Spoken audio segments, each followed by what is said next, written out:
Hi everyone, William here with another 1915 diary entries. This is the Grand Duke Dmitri YouTube series, and we are at Stavka at headquarters. It is July 1915, and what did we have last time? Well, what did we have? Chess with Grand Duke Pyotr, some renewed interest in Ella Benkendorf. She sent a letter. She sent Dmitri a miniature painting of herself. He sent her a telegram right away. And he's doing horseback riding. He's doing tennis. But we also see that he does have a job beyond just hanging around as a sort of adjutant. He is a horseman. That's what his area of expertise is, and that's what he's helping out with. He wasn't quite the obsessive horseman that the other Grand Duke Dmitri was. Grand Duke Dmitri Konstantinovich was a cavalryman, and horses were everything to him. The poor fellow was his eyes were so bad that he was practically blind, I think, so he wasn't really able to pursue that. But I read once that he actually had a chair in his house that was pretty much a saddle on a stand that turned it into a chair. And Dmitri didn't go quite that far, but his expertise with horses was recognized. And even when he was, after the revolution, when he was making his way back to Europe and lingering with the British forces in Mesopotamia, one of the things he did was make a careful inspection of the horses and the horse facilities and the feeding and all that kind of thing. And he was very impressed. He thought that the British did it much better than the Russians did. But anyway, so he met a fellow named Freitag. He met with, I should say, about this very issue of the horses. And now he's going to meet up with him again. But we're on the road today. We start out in Baranovichi and we end up back in Baranovichi, but only after we've gone elsewhere. All right, so we start with the 12th/25th of July, and here we go. Baranovichi. Liturgy, lunch at 3 o'clock. Liturgy, lunch. At 3 o'clock, left for Pototsky's estate by car. Stopped at Freitag's on the way. Tea, bath at 8 o'clock to Marinka. Her attitude. Dinner, excursion in a char-à-banc, tea, evening in bed. Okay, so there we go. This needs now to be decoded. So it was a Sunday, which was why he went to the liturgy. In Catholic terms, you would call it a Mass. In Orthodox terms, it is not called a Mass. It's a liturgy. And then he went off at 3 o'clock. He went by car to this estate that what called Repichova. He doesn't give it its name. He just names the owner, Pototsky. And it was 43 kilometers from Stavka, so not a great distance, but he would end up spending the night there.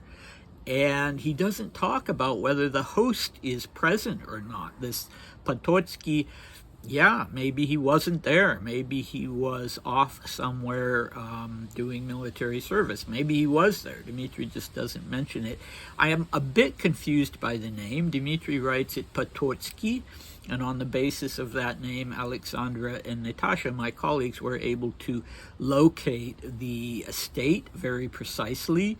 But I also know that this is Belarus, by the way, and there was, perhaps still is, a very famous aristocratic Polish family with the surname Potocki. I don't know where the stress is. it is the same name except it's missing the S. It's Ki instead of Ski. So if you want to look more deeply into this, maybe you can solve that mystery. I mean, the same thing for me with Soldatenkova, and sometimes her name is rendered in Ukrainian form as Soldatenko. So, sometimes it's hard to tell if it's the same person or if there are just different spellings of the name. Okay, so maybe he didn't have a private bathroom at Stavka, because the first thing he does when he gets there is to take a bath. He's not riding there, he's going in a car, so it wasn't a matter of physical exertion, but, he immediately gets in the bath. So, yeah, that's interesting. Maybe he wasn't pleased with the bathing facilities at Stavka. Then he goes and visits Marinka, and Alexandra and Natasha and I are not 100% sure who Marinka is or was, but she seems to be Maria Pelagia Josefa Zamoyski, the wife of Adam Zamoyski, a Pole. And as you can see, she does not have a Russian patronymic. She has instead middle names, Pelagia Josefa, so she was undoubtedly a Pole as well.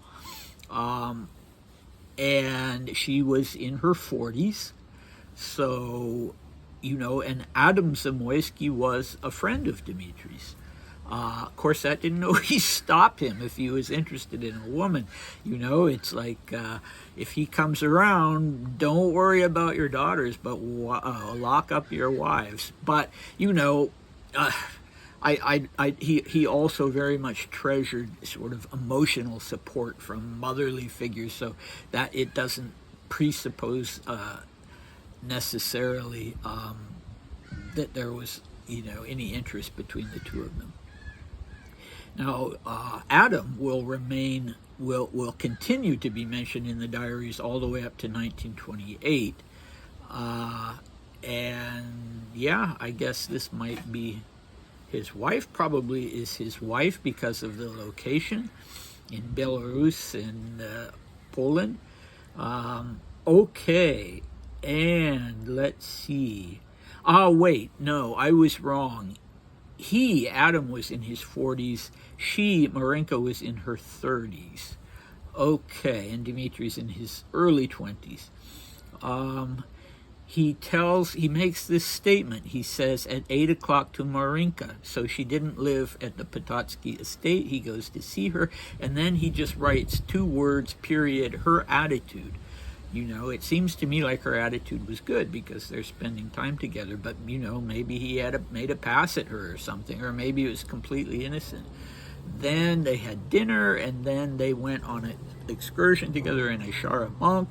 I probably looked up char-à-banc at least 10 times. I know it's a kind of horse-drawn carriage, but I can never remember exactly what kind, but they go on this sort of romantic or at least nice carriage ride, have tea.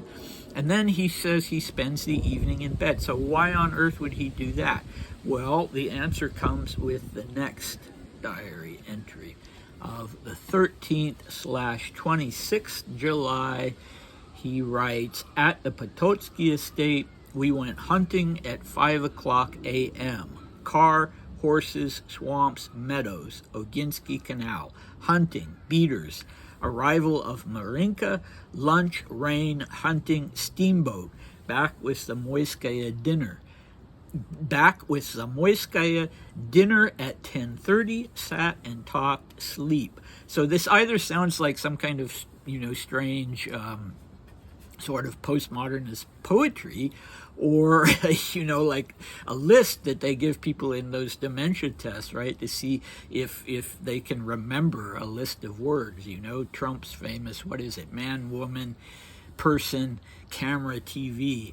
And here we have car, horses, swamp, meadows, Oginsky Canal, hunting, beaters. Okay, so anyway, these are sufficient notes for him to look back at, of course, in years later and remember what was going on.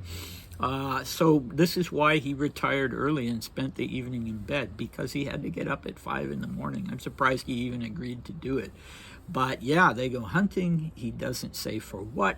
This is a swampy area around here. It was a big problem for the Russians on their retreat from East Prussia and from that region, is that there was so much swampland. And if you want to hear how dangerous that was in a first-hand account, look at Prince Gavril Konstantinovich's memoirs.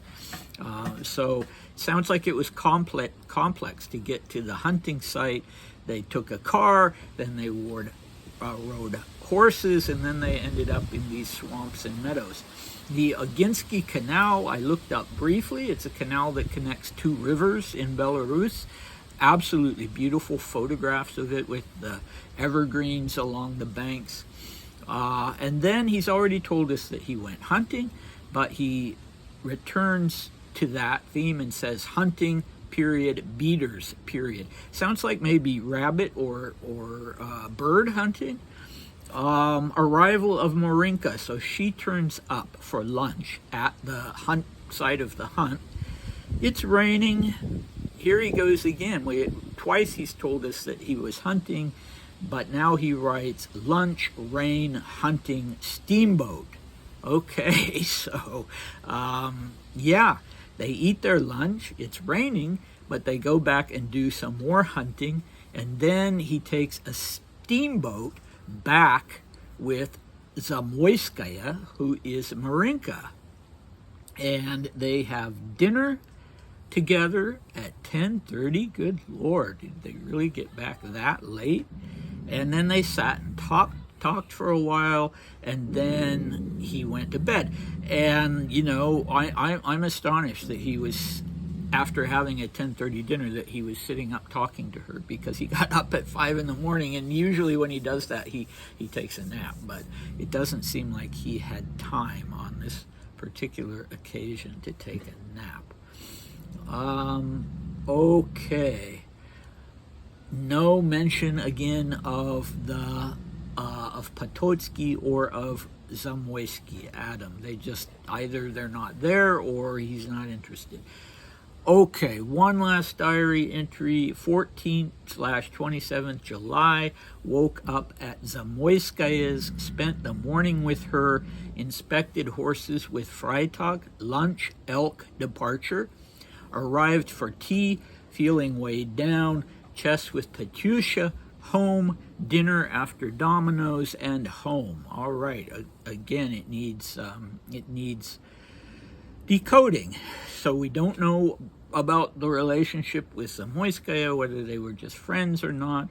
I think it was hard for Dmitri to be just friends with women until they'd gone through this initial almost testing phase, you know, where he would make a pass and then he could settle down.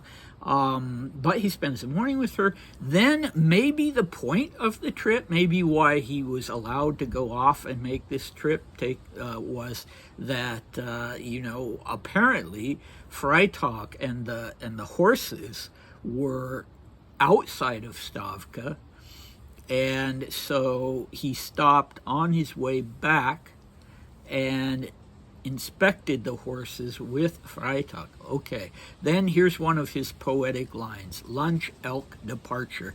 So that he had lunch, he saw an elk, and then he left, I guess. Got back, when he says arrived for tea, he means he got back to Stavka in time for tea. Feeling weighed down, so or a feeling of heaviness. It's unclear the way he writes this. There's no, there's nothing that links it personally to him. There wouldn't necessarily be. It would be consistent with how he's writing if you wanted to say that he was feeling, depressed, gloomy, weighed down, that he would write it in this way. But there's also the possibility, since he just arrived back at Stavka, he's talking about that's what the mood is there. And maybe because he's had a chance to get away a little bit and do some fun stuff, maybe that mood comes crashing down on him when he gets back. I don't know. And the word he uses is one that has a certain amount of solemnity to it. It has it's literally the Russian word for heavy, but when it's used in a context like this, it's not just sort of shoulder shrugging. Things are a little gloomy, and things were going very badly for Russia at this time. So that's not surprising. And he plays chess with Grand Duke Pyotr again. He doesn't leave anything out, right? He gets home, he plays chess.